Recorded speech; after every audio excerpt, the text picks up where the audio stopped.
Hello and welcome to Mississippi Insight. I'm Byron Brown. Thank you for joining us. This week, a big vote by the Public Service Commission paves the way for Mississippi consumers to generate their own power.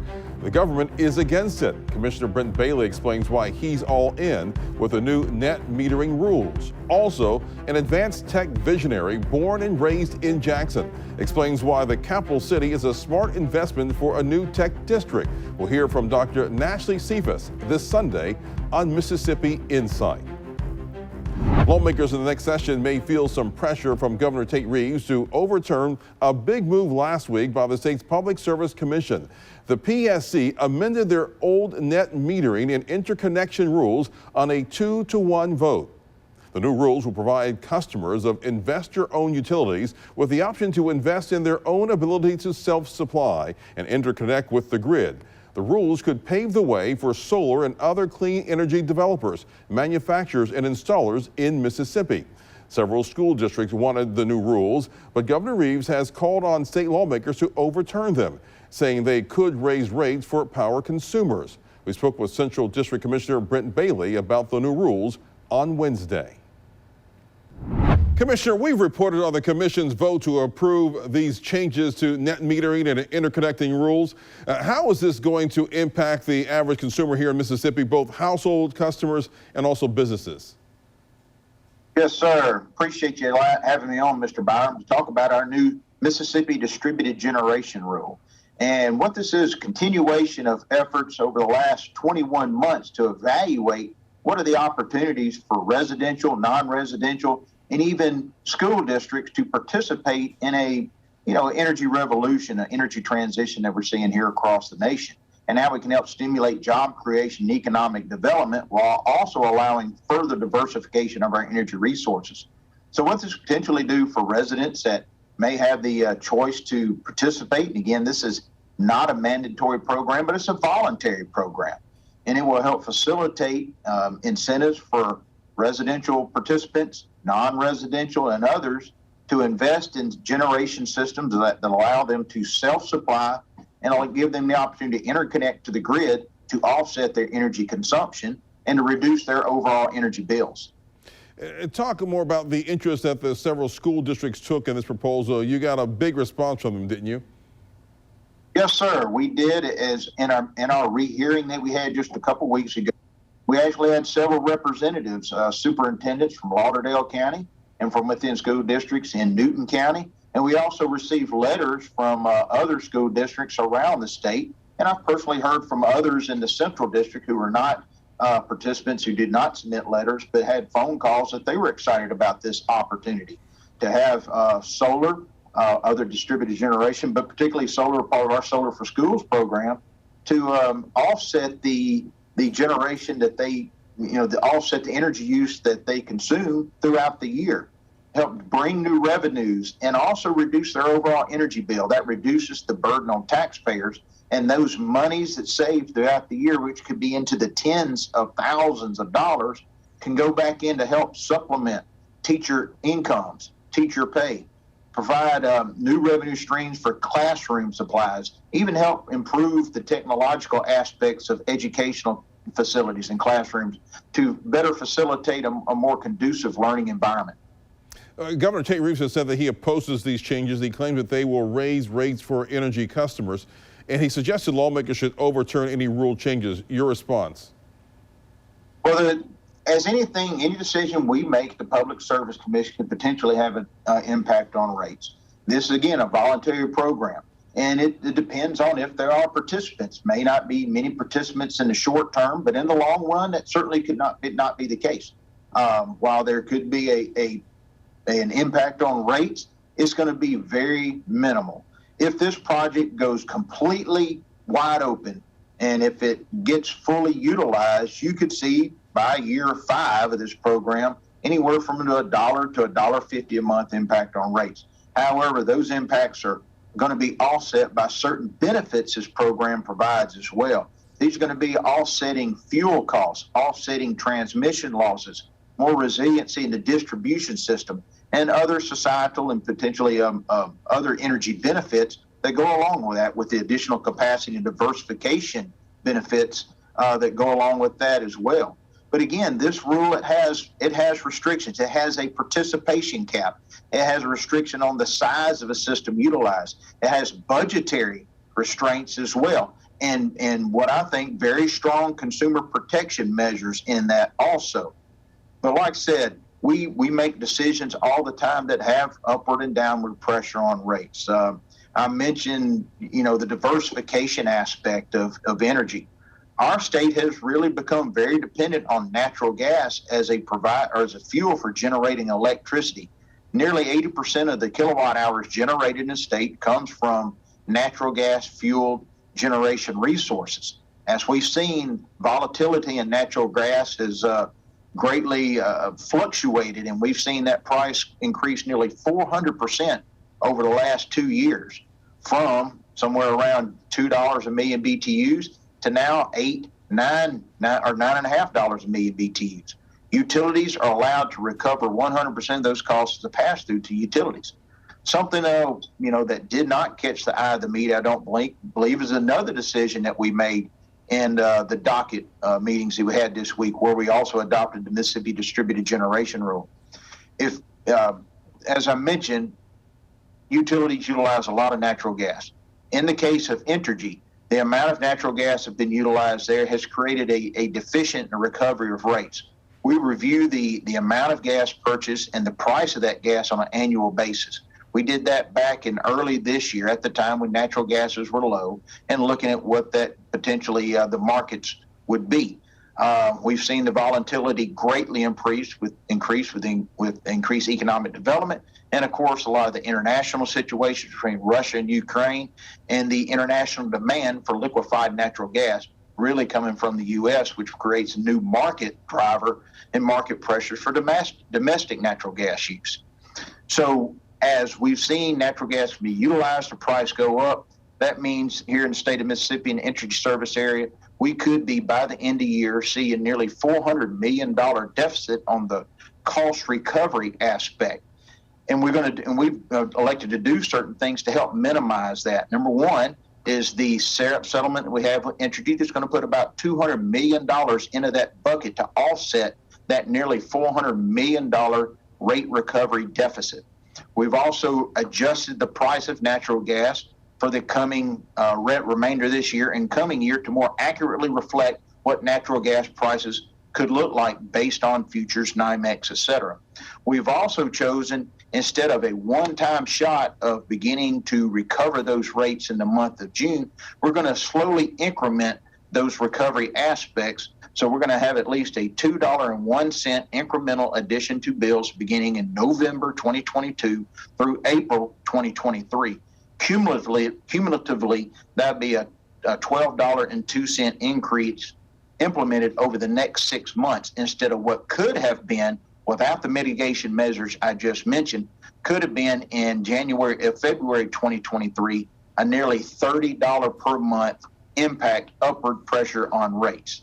So as we talk about the diversification aspect of it, the opportunities for homeowners, businesses, and schools to invest in their own systems to help offset energy utilization, put money back in their pockets by reducing cost. This distributed generation rule is sort of timely in that regard. So the bottom line, is there a high demand for solar and other clean power generation here in Mississippi these days? Well, it's certainly been a nascent industry. There have been, we are seeing significant investments from the utility scale side. And that's large, multi-megawatt, large acreage systems from third-party developers, in some cases, even the utilities. We've seen Entergy and Mississippi Power both put out requests for proposals anywhere from 200 megawatts to 1,000 megawatts of renewable energy production opportunities, investments, power purchase agreements, build-own transfers, different types of ownership mechanisms that's going to be dispersed out in the state. At the utility scale, there's approximately 30 projects that have been approved that are pending or assumed come before the commission, from the coast all the way from Hancock County up to DeSoto County and everywhere in between, with a value of over $2.5 billion. Most of these are going to be in rural communities. However, there is also extensive interest, as I said, from the residential side. However, the regulatory landscape, the financial and economic landscape has been difficult to navigate. And that's one thing we're hoping to do with this rule is create a more flexible, more attractive opportunities for residential, non-residential customers to invest in these types of systems to help diversify our energy portfolio and stimulate a market that has really yet to mature in this sector. And I know there's a lot of interest from folks that want to set up shop, that want to create jobs and help build this market. Mississippi has always provided certain incentives, inducements to help stimulate innovation in those markets. And we look at that through the industries that have come to the state over the last several years. And we feel this is no different. Public Service Commissioner Brent Bailey, thanks again for joining us for your insight. Thank you. After the break, does Mississippi and Jackson in particular have the sort of workforce that can compete in the global technology sector? Mississippi Insight continues in just a moment.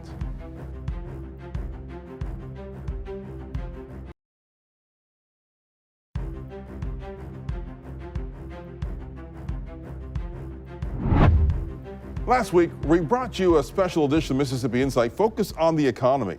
A lot of our discussion focused on what it will take to make our economy more prosperous and more competitive against other states. It's a tall order, but one woman who's ready to meet the challenge is Dr. Nashlie Sephus. She is a computer engineer and entrepreneur, a native of Jackson and co-founder of BeanPath. That nonprofit is tasked with developing the Jackson Tech District. We caught up with her at the district Thursday to discuss her vision for that business incubator and the challenges of investment and development in Jackson. So the BeanPath is a nonprofit. Most people think of Bean as being a seed that grows into something bigger. It's actually a computer programming term too. So we're helping people find their way with technology. We want to expose people in the community to technology, things that I was afforded when I learned about technology and got into that field. I want to make sure other people have that opportunity as well. So what we're doing at the Jackson Tech District along North Gallatin Street is we have 21 acres of land that I purchased, and BeanPath is spearheading the development of the first building, which is the BeanPath Makerspace, which we're sitting in right now. And why Jackson? Why have this district, a tech district in Jackson? Do you think that technology is something that Jackson needs, or why turn Jackson to a tech hub? I think Jackson has a lot to offer, has a lot of untapped potential as well. We have so many people, so many opportunities where people are learning how to code, people are in industry, working for large companies. Take Amazon, for example. We have a huge basis of people who work remotely from the Jackson, greater Jackson area for Amazon in many different roles. And so I know we have the talent, we have the potential, we have a very affordable cost of living, we have many great restaurants and skills. We're also trying to bring more people living in downtown Jackson to provide more amenities for those people who want to live in downtown Jackson, like restaurants, walking trails, dog parks, and also the tech exposure and tech enrichment. And so I believe that this is something that it was only a matter of time before it happens, and so why not be a catalyst to that? I know when you hear about tech, you often hear about bigger cities that people are going to, as a Triangle in Raleigh-Durham, or Atlanta, or Dallas, or Houston, or Nashville, but you don't think of a city of the size of Jackson as a tech hub. What made you come to the vision that this could be the place?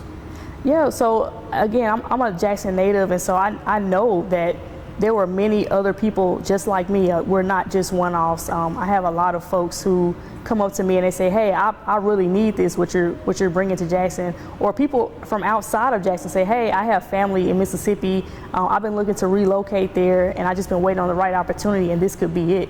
I know that we're not on the top of the list when it comes to top innovation and tech cities, and we have a lot of challenges, infrastructure. We make news for a lot of different things, and a lot of them are not necessarily what we want to be in the news for.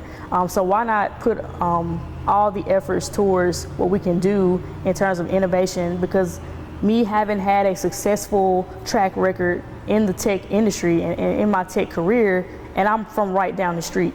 And there are many other people like me. Again, if we foster that talent, we bring those people together, build this tech ecosystem that involves the K through 12, the universities and the colleges, it involves the tech companies, it involves the new startups, it involves workforce development. If we bring it all together and provide a central hub for it, it's only going to help grow even more. And like you said, we've seen this in cities as close as Memphis, Atlanta, New Orleans, and I think, why not us? You talked about the infrastructure and the concerns and the issues that the city of Jackson has. You're making a huge investment with some $25 million is the goal down the road. What makes you make that investment or want to make that investment in a city that, as you said, has been on the national news for water issues, potholes, crime? Why make that investment in a city that some people say it's not growing, it's going the opposite direction? Yeah, so as an investor even, most investors get their biggest returns on their biggest risk. So areas that are most likely underdeveloped, those places that people will not often think that this can happen, that's where you have the biggest opportunity. And me having personally been associated with people in Jackson, my family's still here, I'm also back and forth here. I know the possibilities and I know what can happen. I just need the right resources and to bring all the partners together and make that happen.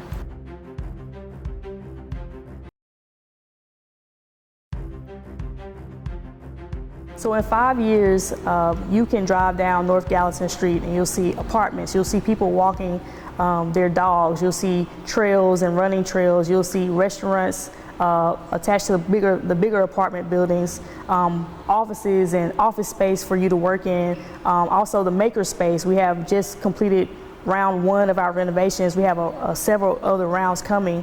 And the equipment that you see in here, we're growing every day and expanding our skills and trainings and access. So the future of technology is access. The future of technology is inclusivity. And we're at the very forefront of that. I think we can make an example out of that right here in Jackson with so much diverse talent that we can bring to the tech industry. I know also that when we first moved over here, when I first acquired the property, it was pitch black driving down Gallatin. So now we have lights at night, everything's lit up. We have all the tires were cleaned up, all the blight. We had over 1,000 tires. The yard is manicured. We also have people coming in and out of buildings, and you have signs up and people being interested in a place that has been pretty much abandoned all of my life. And I know that we're moving in the right direction. We have internet access across the entire property. And so that was something that we had to get installed because there was not even internet capability over here outside of modem. And so it's just something that, it needs to happen, whether it was me or the next person, but why not me, having the background that I've had, having lived all over the world and seeing these things happen in other places like Jackson and bringing it back home. Do you think that Mississippi in the metro area has the workforce that you need to help you do what you need to do here for technology? I believe the workforce a portion of the workforce is here. A portion of the workforce has already left Mississippi with the brain drain and their hopes to find opportunities to come back. I'm a result of the brain drain. I'm one of those who was educated in the state, from the state, and then left because I couldn't find the opportunity that I needed to work in the tech industry here.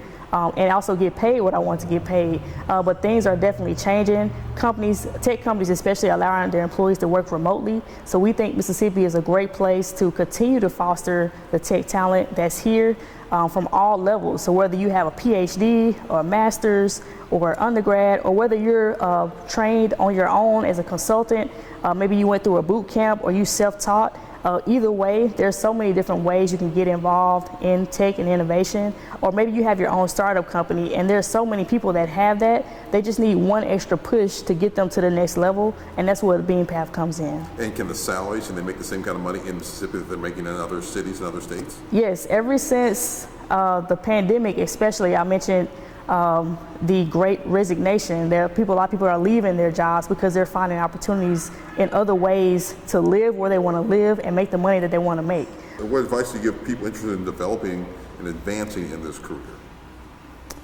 I have a lot of advice. I would say find a support system. That can be someone in your community, or you have a community of people that you can meet up with and talk to regularly about how you advance yourself and get to where you want to be.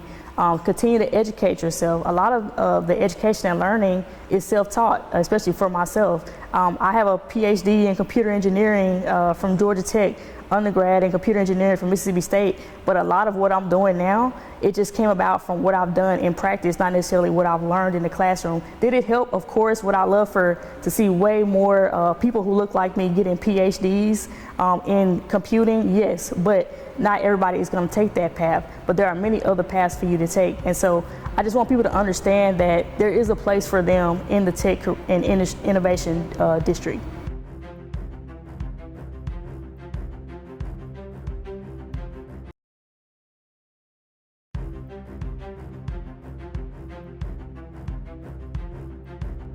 Our thanks to Public Service Commissioner Brent Bailey and Dr. Nashlie Sephus for joining us this week. We'll be back next weekend with more of the political and current affairs coverage that you demand. I'm Byron Brown. From all of us here at 12 News, make it a great weekend.